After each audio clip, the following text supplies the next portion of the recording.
Hello guys, magandang tanghali. Ang oras natin ngayon ay alas 2 na, alas 2:30.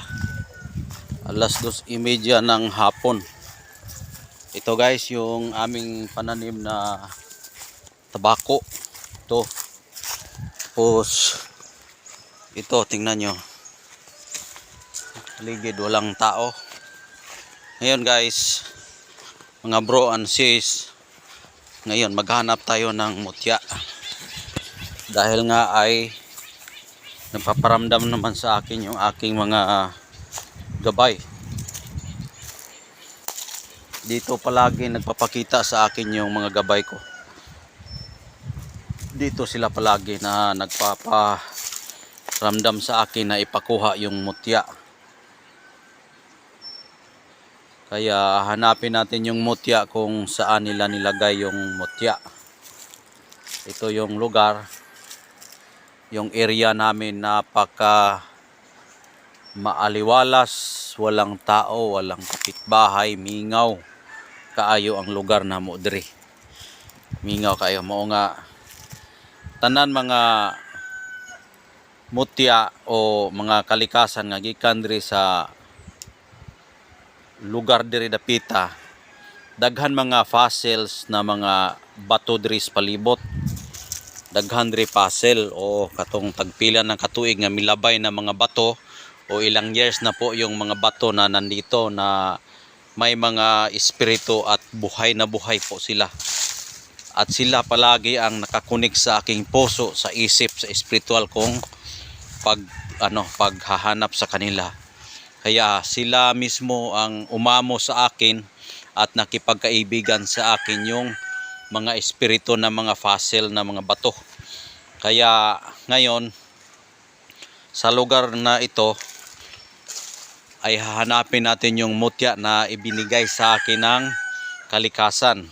Hindi lang basta kalikasan, may mga gabay na inkantado, inkantada at kung ano-ano pang meron dito sa kapaligiran dito sa masukal na kagubatan. Ito. Matawag itong kagubatan dahil nga maraming mga kahoy, punong kahoy, mga malalaki ang mga puno. Kaya maaari nating pwedeng sabihin na ito ay kagubatan. Ayan. Dito natin hanapin yung mutya. Yung mutya na mismo na ating pakiramdaman dito sa paligid. Dahil ang paligid kasi ay nakapalibot dito ang hiyas ng espiritu ng kalikasan. Dahil ang kalikasan ay nagpaparamdam sa puso, sa isip natin at sa espiritu na nagpaparamdam sa pamagitan ng panaginip, sa isip, sa puso at sa diwa natin. Kaya madali nating mahanap kapag i-concentrate mo yung paghanap sa pamagitan ng kapangyarihan ng puso mo sa isip at sa panaginip na espiritu. Ayan po ang paghahanap ng mutya. Dahil nga po kung nakamaterial ka na maghanap ng mutya ay hindi mo makukuha sa aktwal ang bato. Kung mayroon ka mang makukuhang bato sa aktwal ay hindi yan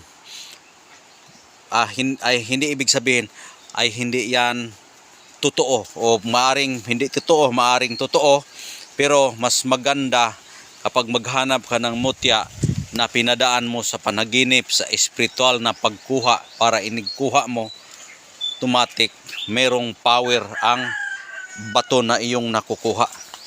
Ayan, maghanap tayo dito. Tingnan yung paligid guys. Ayan, masukal na lugar dito. Ayan.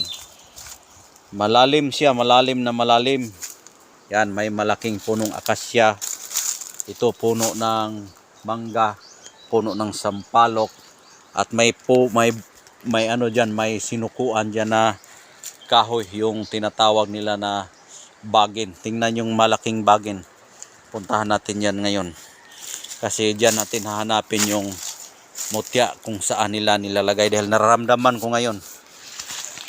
Nararamdaman ko, hindi ko na kailangan mag-ritual guys dahil baka masama nyo na naman ako na magbabas na naman kayo sa akin na masama yung aking hangarin sa inyo. Sa totoo guys, hindi ako masamang tao at ang gusto ko lang na makatulong sa tao na nangangailangan ng pampaswerte at proteksyon sa buhay. At kaya nga ako'y nag-vlog dahil nga ako ang inutusan ng balaan nga espiritu sa pagtabang sa tao nga walang wala sa ilahang mga sarili na mga mutya, dahil ang mutya po ay nagbibigay power, lakas na galing po sa kalikasan at higit sa lahat galing po yan sa ating Panginoong Hesukristo bilang isang propeta at Panginoong Diyos na Diyos sa lahat ng mga Diyos. Kaya hahanapin natin dito yung kalikasan na ating pakiramdaman kung saan nila inilagay yung mutya. Kung silipin nyo yung paligid guys, silipin nyo yan. Silipin nyo, ilog, tapos yan, walang tao. Ako lang at ang cellphone ang nandito sa harapan ninyo na nakipagkausap at nakipag-video sa inyo. Kaya binidyohan ko para makita ninyo sa aking YouTube channel ang aking video nga kung saan tayo naghanap ng mutya. Ito'y aking binibidyohan at ibinibahagi sa inyo para makita nyo rin kung ano ang meron sa ating kapaligiran. Dahil hindi natin mahanap ang bato kung yan po ay hindi natin hahanapin. Ilang beses ko nang sabihin, ito po ay hindi script. Ito po ay isang tunay at nagpapatunay na ang mutya hahanapin natin sa pamamagitan ng panaginip. At ang panaginip magiging totoo kapag ito'y gagawin mo. Hindi mo magawa sa isang bisis lang, maraming bisis yan ginagawa. At yan po ay aking ikabubuhay sa aking mahikang pamagitan ng kalikasan na kapangyarihan. Dahil kapag wala tayong mahikas galing sa kalikasan, hindi tayo makakuha ng mutya na galing po sa kanila. Kaya magpakiramdam tayo gamit ang ating isip at puso sa kanila. Ating sundin ang ating isip, puso, espiritu, panaginip at ipikit po natin ating mata, pakiramdaman natin yung mga bato kung saan nila nilalagay sa pamagitan na yung isip. Mag-concentrate muna tayo at doon tayo mag-focus sa mga mutya na nandirito sa paligid.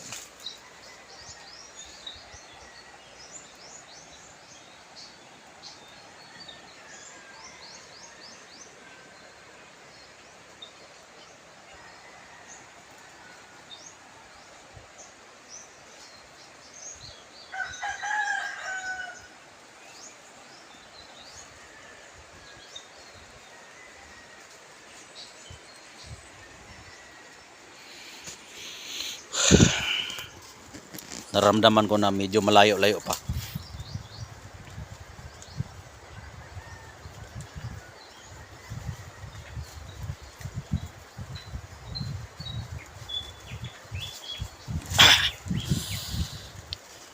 Po na tong raiban na to kay kusog kay power guys. Kusog kay power naara gyud siya dre. Unya naa siya dre dapita. Kinahanglan nga atong duulon ug gahada dapita siya nakabutang ang iyang mutya, no? Tingnan niyo. Kumikilos po yung mga halaman. Ayan, napapansin niyo? Kumikilos ang mga punong kahoy. Ayan. Ibig sabihin, nandyan sila sa paligid natin. Ayan. Oh. Nandyan sila sa paligid. Kumikilos yung mga dahon.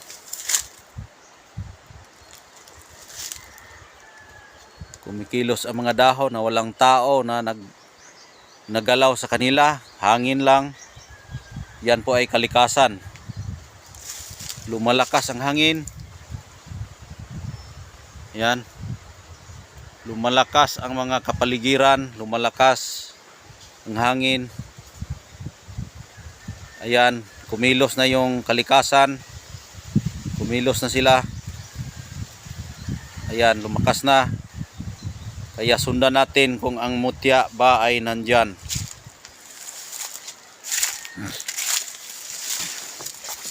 Hindi yan mahanap kapag hindi natin hanapin.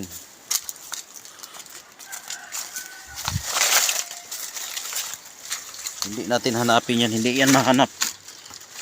Hulog akong rayban, oh. Hulog. Silaw kayo guys kung suoto ni.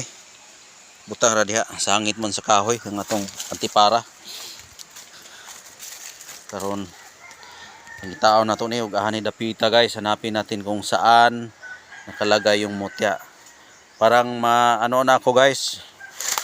Kanina bago ako pumunta dito, nag-ano na ako, nag-ritual na ako sa mga kaibigan ko. Kaya hindi ko na iba-vlog yung ating mga pagpanawag-tawag dahil maraming magagalit, maraming magbas, maraming magsabi adik, maraming magsabi na lasing, ano pa ang pwede nilang sabihin, kaya iwas ako. Yun guys, may tulabong doon guys, oh. Tingnan nyo yung lumilipad, tulabong doon. Pag ganun siya, oh, pag ganun siya doon. Hindi nyo kasi nakita yun, oh, pag ganun siya, oh. Dito siya padulong, oh, tulabong. Kato guys, sign to siya nga naaragyo diri ang mutya. Sign to siya. Yun ay isang pamahiin na nandito lang yan ang mutya. Yan. Kasi kung tutuusin guys, kung pwede man tayo maghanap ng mga bato lang na ordinary na bato, pwede lang dyan sa tabi ng ilog, sa tabi ng dagat, pwede yan magawa natin. Pero ang tanong, may power ba na diretso-diretso ka lang dyan, kipulot ka, yan ay mahirap. Kaya gusto ko talaga yung hanap natin na galing dito sa proseso sa paligid. Ayan, oh, guys. Yung puno na yan guys, yan po ay tawag dyan ay yung bagay na malaki na kasing laki ng aking paa. Yan po ay sinukuan. Sinukuan yan patungo doon. Bakit ko sinabing sinukuan yan? Dahil kapag putulin mo yan, mayroon yang cross sa gitna. Yung kahay na yan, tingnan nyo. Yan. Yan. Yan. Kaya ipagpatuloy natin yung pag-research sa paghanap ng mutya. Oh. Pakiramdaman na naman natin. Para tayong nag-i-scan dito guys. Mag-i-scan lang tayo sa pamagitan ng isip. Tingnan nyo guys, kumilos na guys.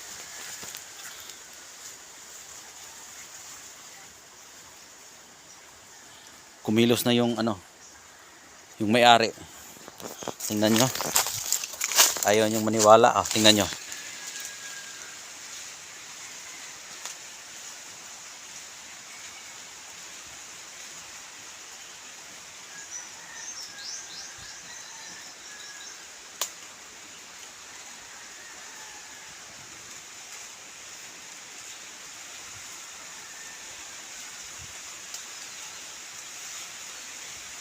Yan guys. O yan guys, kumilos na guys. Malapit na tayong nakarating sa kanilang teritoryo o kanilang birtod na may mutya. Yan o. Yan, kumilos na ha. Kumilos na. Yan. O, yan. Kumilos na. Ibig sabihin, malapit na tayo. Kasi kapag malapit na tayo sa kanilang mutya guys, malapit na tayo. Gumanon yan sila. Gumanon sila. Kung baga parang ayaw magpakuha. Pero dahil nga nagpaalam na ako doon bago ko nagpunta dito, para silang nawawalaan sila ng lakas. Kaya continue tayo, maghanap pa tayo, mag-research pa tayo.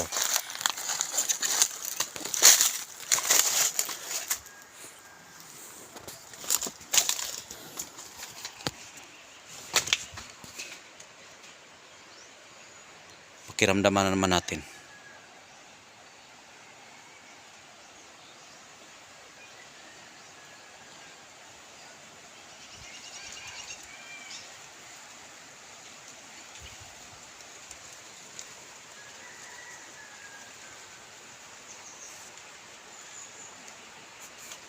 Ayan guys, malapit na lang talaga tayo, malapit na. Kumilos na yung espiritu, yung may-ari.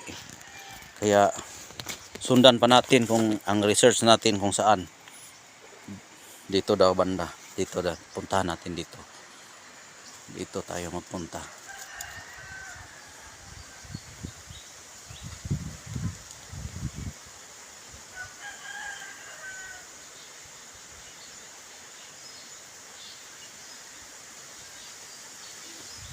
Ayan guys. Yung may-ari guys, nandito sa paligid, inano nila yung kahoy. Yung giuyog-uyog lang kahoy ba guys? Iuyog nila yung mga kahoy.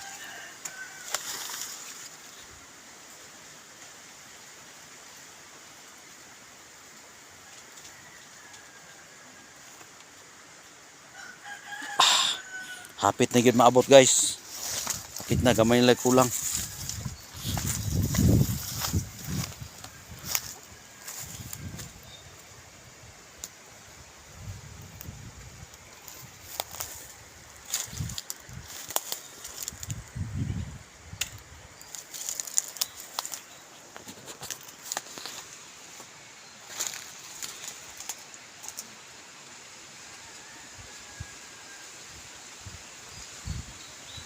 Naramdaman nyo guys. Bro, naramdaman ninyo. Malapit na tayo.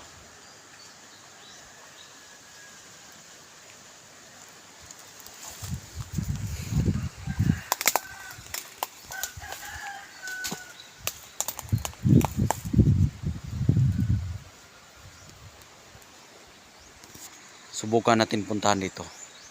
Dito. Dahil dito ko naramdaman yung malakas yung aking loob na din dito. At napakalakas talaga ang enerhiya ng aking spiritual na pag-iisip.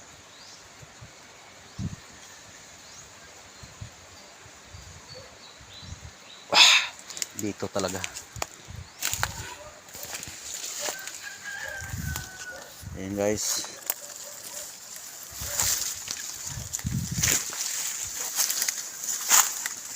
Oh, nandito na guys.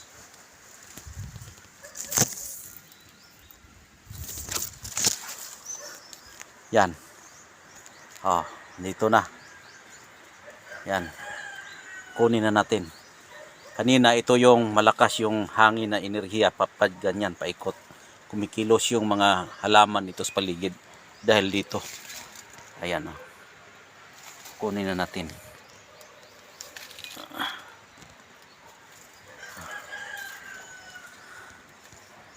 Oh, ayan. Ayan, magsabi naman kayo, script. Oh.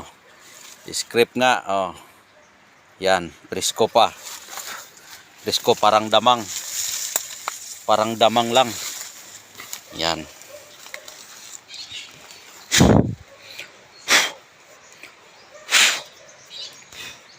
Init pa guys, init pa.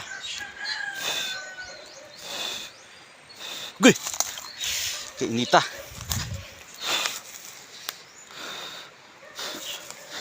Ilagay muna natin init. Yan. Ilagay muna natin, sobrang init. Yan. Yan guys. Yan. Tingnan nyo. Tingnan yung bato. Sobrang init pa. Sobrang init pa siya. Yan. Basta bagong kuha guys. Ganyan yan. Minsan init. Minsan sobrang lamig. Minsan parang ihila ka na. Parang iganon-ganon ka. Tingnan nyo. Yan. Ayan. Yan. Yan. Na. Init-init pa konti guys. Pero kanina guys, pag hawak ko guys, sobrang init guys. Kaya nilagay ko agad dyan. O, hindi na masyadong, uminit na siya konti. Ayan guys, tapos na tayo sa ating mission guys na makuha itong bato na ito guys. At mag-comment kayo guys kung anong klaseng bato ito. Dahil hindi ito pwede, kung hindi ako pwede makapagsabi kung ano ito dahil alam kong meron itong power dahil hindi ko ito maramdaman kapag wala itong power. Ayan guys, yun lang guys. Comment kayo kung ano ang klaseng bato ito na aking nakukuha dito mismo. Dito mismo sa kapaligiran, sa kalikasan. Yan ay kalikasan. Gamit ang ating spiritual na pagkuha sa panaginip at nag-fighting spirit tayo sa ating puso, sa isip na makuha ito. Kaya yun, nakuha na natin. Kaya hanggang dito na lang guys at maraming salamat. Comment kayo sa comment section at hulaan ninyo kung anong klaseng bato ito. Dahil nga ako mismo ay hindi ako makahula kung anong klaseng bato ito. Ang alam ko lang, ito ay may birtod. Dahil nga lahat ng power at birtod na may kapangyarihan, dito yan nilalagay sa utak ko, yung kanilang power. Dito yan sa puso at sa isip, sa panaginip ko yan nakukuha. Kaya kung ano mang klaseng bato ang aking nahawakan, kapag may power, malalaman ko. Ang hindi ko lang alam kung anong klase siya na bato na ibinigay. Ang power lang ating naramdaman. Kaya doon lang guys, at hanggang dito na lang. Maraming salamat dahil mahaba na po ang ating video, dahil nga medyo matagal yung nagpapakita sa atin ang bato. Kaya hanggang dito na lang. Maraming salamat. God bless po sa iyong lahat.